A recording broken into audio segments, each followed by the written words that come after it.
اس میں کھلی ہوئی نشانیاں ہیں، جن میں سے ایک ابراہیم کے کھڑے ہونے کی جگہ ہے۔ جو شخص اس مبارک گھر میں داخل ہوا اس نے امن پا لیا، اور لوگوں پر اللہ کا حق یعنی فرض ہے کہ جو اس گھر تک جانے کا مقدور رکھے وہ اس کا حج کرے، اور جو اس حکم کی تعمیل نہ کرے گا تو اللہ بھی اہل عالم سے بے نیاز ہے۔ کہو کہ اے اہل کتاب، تم اللہ کی آیتوں سے کیوں کفر کرتے ہو جبکہ اللہ تمہارے سب اعمال سے باخبر ہے؟ کہو کہ اے اہل کتاب، تم مومنوں کو اللہ کے رستے سے کیوں روکتے ہو، اور باوجود کہ تم اس سے واقف ہو اس میں کجی نکالتے ہو، اور اللہ تمہارے کرتوتوں سے بے خبر نہیں؟ مومنو، اگر تم اہل کتاب کے کسی فریق کا کہا مان لو گے تو وہ تمہیں ایمان لانے کے بعد کافر بنا دیں گے، اور تم کیوں کر کفر کرو گے جبکہ تم کو اللہ کی آیتیں پڑھ پڑھ کر سنائی جاتی ہیں اور تم میں اس کے پیغمبر موجود ہیں؟ اور جس نے اللہ کی رسی کو مضبوط پکڑ لیا وہ سیدھے رستے لگ گیا۔ مومنو، اللہ سے ڈرو جیسا کہ اس سے ڈرنے کا حق ہے، اور مرنا تو مسلمان ہی مرنا، اور سب مل کر اللہ کی ہدایت کی رسی کو مضبوط پکڑے رہنا اور فرقے فرقے نہ ہو جانا، اور اپنے اوپر اللہ کی اس مہربانی کو یاد رکھنا جب تم ایک دوسرے کے دشمن تھے تو اس نے تمہارے دلوں میں الفت ڈال دی اور تم اس کی مہربانی سے بھائی بھائی ہو گئے، اور تم آگ کے گڑھے کے کنارے تک پہنچ چکے تھے تو اس نے تم کو اس سے بچا لیا۔ اس طرح اللہ تم کو اپنی آیتیں کھول کھول کر سناتا ہے تاکہ تم راہ راست پر رہو۔ اور تم میں ایک جماعت ایسی ہونی چاہیے جو لوگوں کو نیکی کی طرف بلائے اور اچھے کام کرنے کا حکم دے اور برے کاموں سے منع کرے۔ یہی لوگ ہیں جو کامیاب ہیں، اور ان لوگوں کی طرح نہ ہونا جو متفرق ہو گئے اور صاف احکام آنے کے بعد ایک دوسرے سے اختلاف کرنے لگے۔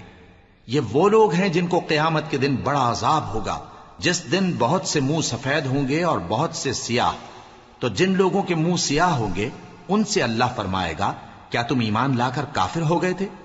سو اب اس کفر کے بدلے عذاب کے مزے چکھو۔ اور جن لوگوں کے منہ سفید ہوں گے وہ اللہ کی رحمت کے باغوں میں ہوں گے اور ان میں ہمیشہ رہیں گے۔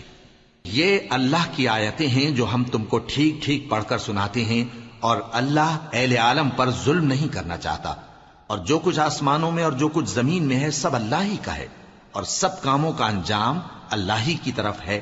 مومنو، تم بہترین امت ہو جسے لوگوں کی ہدایت کے لیے میدان میں لایا گیا ہے کہ تم نیک کام کرنے کو کہتے ہو اور برے کاموں سے منع کرتے ہو اور اللہ پر ایمان رکھتے ہو۔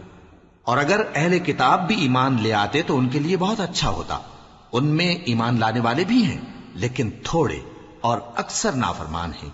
یہ تمہیں خفیف سی تکلیف کے سوا کچھ نقصان نہیں پہنچا سکیں گے، اور اگر تم سے لڑیں گے تو پیٹ پھیر کر بھاگ جائیں گے، پھر ان کو مدد بھی کہیں سے نہیں ملے گی۔ یہ جہاں نظر آئیں گے تم دیکھو گے کہ ذلت ان سے چمٹ رہی ہے، بجز اس کے کہ یہ اللہ کی پناہ میں یا مسلمان لوگوں کی پناہ میں آ جائیں۔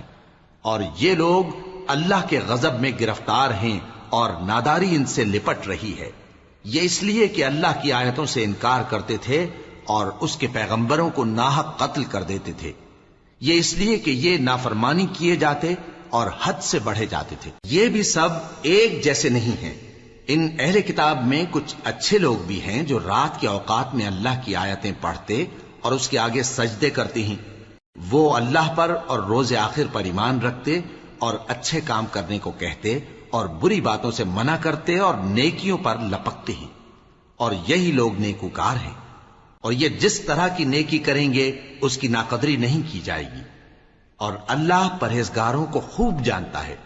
جو لوگ کافر ہیں ان کے مال اور اولاد اللہ کے مقابلے میں ان کے ہرگز کام نہ آئیں گے، اور یہ لوگ اہل دوزخ ہیں کہ ہمیشہ اسی میں رہیں گے۔ یہ لوگ جو مال دنیا کی زندگی میں خرچ کرتے ہیں اس کی مثال آندھی کسی ہے جس میں سخت سردی ہو اور وہ ایسے لوگوں کی کھیتی پر جو اپنے آپ پر ظلم کرتے تھے چلے اور اسے تباہ کر دے۔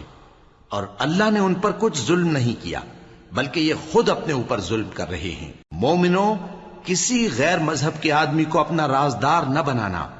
یہ لوگ تمہاری خرابی میں کسی طرح کی کوتاہی نہیں کرتے اور چاہتے ہیں کہ جس طرح ہو تمہیں تکلیف پہنچے۔ ان کی زبانوں سے تو دشمنی ظاہر ہو ہی چکی ہے، اور جو کینے ان کے سینوں میں مخفی ہیں وہ کہیں زیادہ ہیں۔ اگر تم عقل رکھتے ہو تو ہم نے تم کو اپنی آیتیں کھول کھول کر سنا دی ہیں۔